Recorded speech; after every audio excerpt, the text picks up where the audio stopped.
आज हम कक्षा 8 के पाठ 8 कोशिका और इसमें इसकी संरचना एवं प्रकारों का अध्ययन करेंगे कि कोशिका क्या होती है, कैसे खोज हुई, कितने प्रकार की होती है। इन सभी विषयों पर हम इसमें चर्चा करेंगे।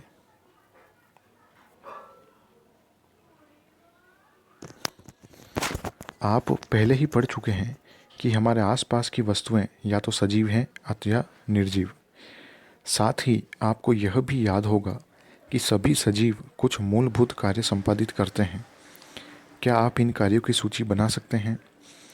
विभिन्न अंगों के समूह विभिन्न कार्य करते हैं जो आपके द्वारा सूचीबद्ध किए गए हैं। इस अध्याय में आप अंगों की संरचनात्मक मूलभूत इकाई के विषय में पढ़ेंगे जिसे कोशिका कहते हैं। कोशिकाओं की तुलना हम ईंटों से भी कर सकते हैं। जिस प्रकार विभिन्न ईंटों को जोड़कर भवन का निर्माण किया जाता है, उसी प्रकार विभिन्न कोशिकाएं एक दूसरे से जुड़कर प्रत्येक सजीव के शरीर का निर्माण करती है। अब हम बात करते हैं कोशिका की खोज की। तो रॉबर्ट हुक ने 1665 में कॉर्क के स्लाइस का सामान्य आवर्धन यंत्र की सहायता से अध्ययन किया। आवर्धक का मतलब होता है जो हमें किसी इमेज को बड़ा करके दिखाता है, वो यंत्र क्या कहलाता है? आवर्धक यंत्र। कॉर्क पेड़ की छाल का एक भाग होता है। उन्होंने कॉर्क की पतली स्लाइस ली और उसका सूक्ष्मदर्शी की सहायता से अध्ययन किया। उन्होंने कॉर्क की स्लाइस में अनेक कोष्ठ अथवा विभाजित बॉक्स देखे।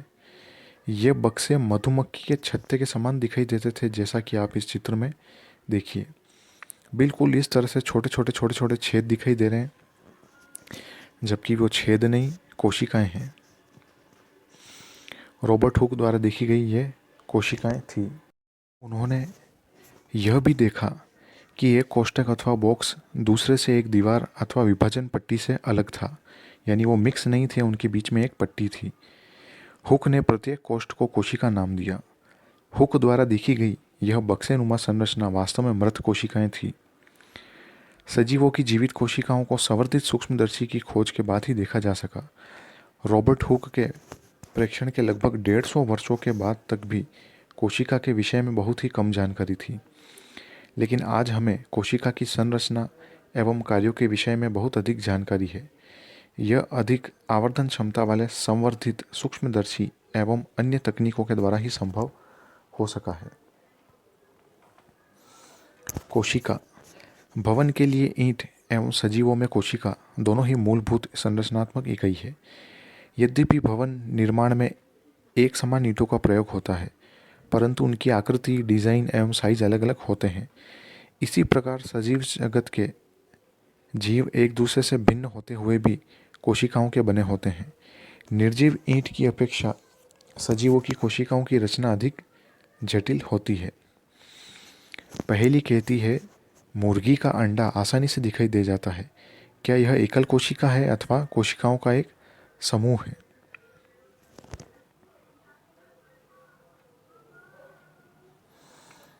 तो आपको जानकर काफ़ी हैरानी होगी कि मुर्गी का अंडा एक एकल कोशिका है तथा आकार में बड़ा होने के कारण इसे नग्न आंखों से भी देखा जा सकता है। आप चाहे शतुरमुर्ग के अंडे की बात करें, तोते के अंडे की बात करें, तो जितने भी अंडे होते हैं वह एकल कोशिका होती है।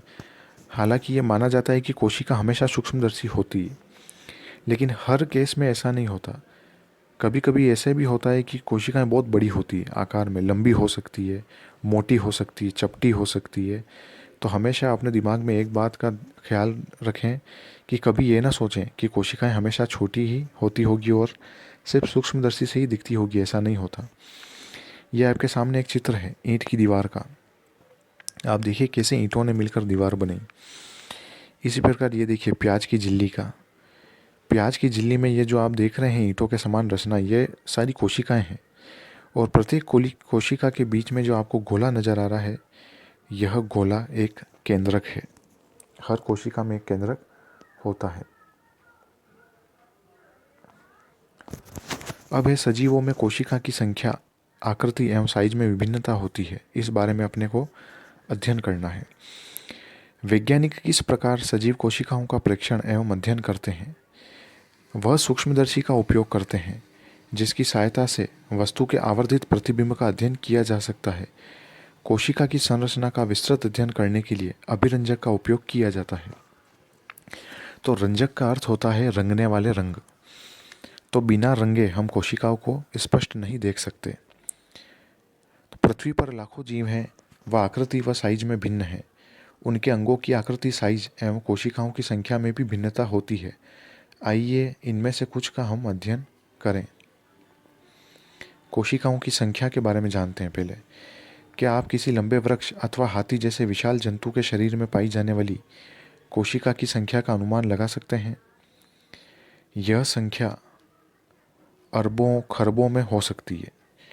मनुष्य के शरीर में कई खरब कोशिकाएं पाई जाती है, जो आकृति एवं साइज में एक दूसरे से हमेशा भिन्न भिन्न होती हैं। कोशिकाओं के विभिन्न समूह अनेक प्रकार के कार्य करते हैं। 1 अरब में 100 करोड़ होते हैं और 1 करोड़ में 100 लाख होते हैं। तो आप अंदाज लगा सकते हैं कि मनुष्य का शरीर कई खरब कोशिका का बना है। तो आप सोचिए उसमें कितनी करोड़ या कितनी अरब कोशिकाएं होंगी।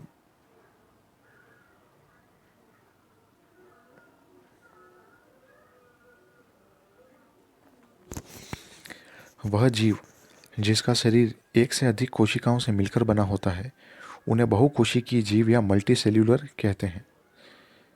मल्टी का मतलब अनेक, सेल्यूलर का मतलब कोशिकाएं।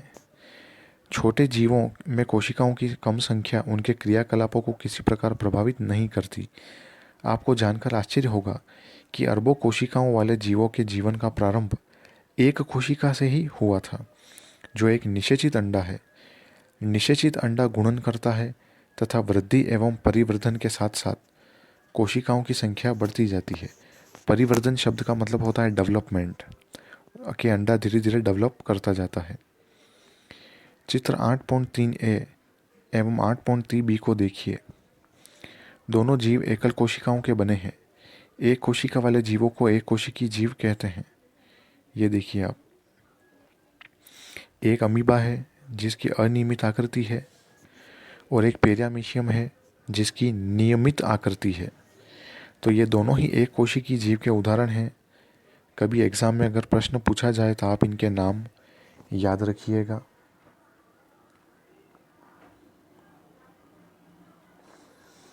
एक कोशिक जीव भी वह सभी आवश्यक क्रियाएं करता है जो बहुकोशिकीय जीवों द्वारा की जाती है।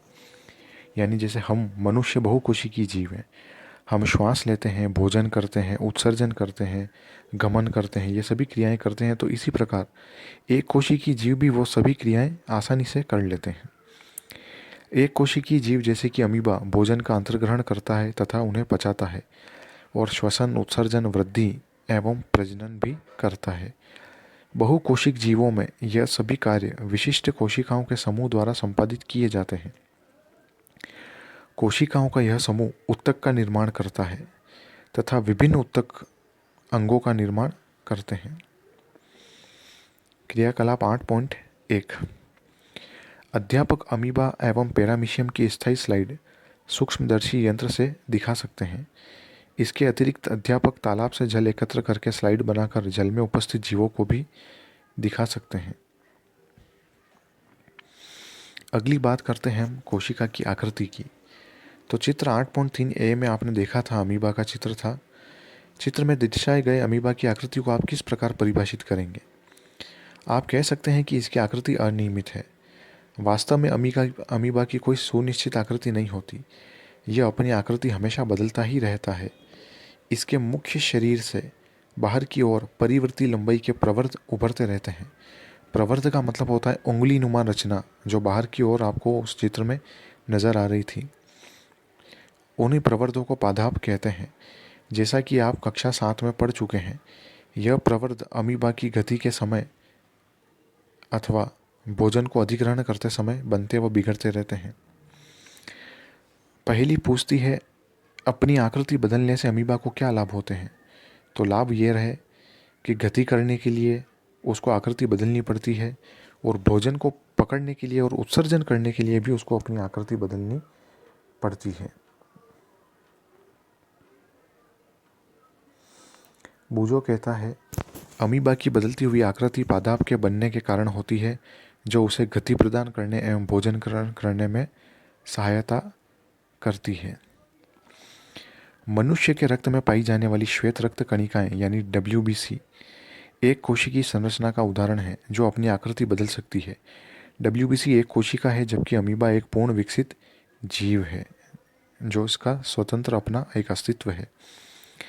आपके विचार में उन जीवों में कोशिकाओं की आकृति कैसी होगी जिनमें लाखों कोशिकाएं होती है? तो चित्र 8.4 ABC में मानव की विभिन्न प्रकार की कोशिकाएं जैसे कि रक्त कोशिका, पेशी कोशिका, तंत्री कोशिका दिखाई गई है। ये विभिन्न आकृतियों और उनके विशिष्ट कार्यों से संबंधित है। कोशिकाएं सामान्यतः गोलीय, चपटी, गोल अथवा लंबी होती हैं। कुछ कोशिकाएं लंबी होती हैं जिनके दोनों सिरे नुकीले होते हैं। इनका आकार तरकू रूप जैसा है यानी कि मूली जैसा होता है। कभी कभी कोशिकाएं बहुत लंबी होती हैं। कुछ कोशिकाएं शाखान्वित होती हैं और जैसे तंत्रिका कोशिका आप कह सकते हैं जो शाखा में विभक्त होती है। तंत्रिका कोशिका संदेश प्राप्त कर उनका स्थानांतरण करती है, जिसके द्वारा यह शरीर में नियंत्रण व समन्वय का कार्य भी करती है। तो यह आप चित्र 8.4 ABC देखिए। ए जो है इसमें वह रक्त कोशिका है, लाल रक्त कणिका जो गोल गोल आकार की है। बी जो है वो पेशी कोशिका है, तरकू रूपी। और सी जो है वो तंत्रिका कोशिका है।